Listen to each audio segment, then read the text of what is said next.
Il est nécessaire de le dire, l'islam ne relève pas d'une simple religion, mais d'une secte mortifère.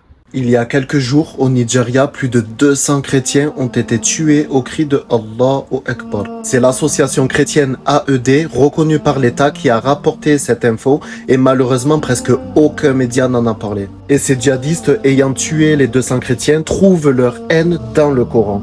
Le Coran prône la haine envers les chrétiens et les juifs. En effet, à la sourate 9 du Coran, donc la sourate At-Tawbah au verset 28, ils sont carrément insultés d'impurs et qu'ils ne doivent pas s'approcher de la mosquée sacrée. Et toujours dans le Coran, le verset qui suit juste après de la même sourate, donc le verset 29, il est ordonné aux musulmans de combattre les juifs et les chrétiens, donc les Al-Kitab, jusqu'à ce qu'ils paient la jizya en état d'humiliation, jusqu'à ce qu'ils soient humiliés. Et des musulmans bisounours, des musulmans occidentalisés diront que ce verset s'inscrit dans un cadre défensif, alors que c'est totalement faux. Ce verset est notamment corroboré et expliqué par le 8e hadith des 40 hadiths de Nawawi.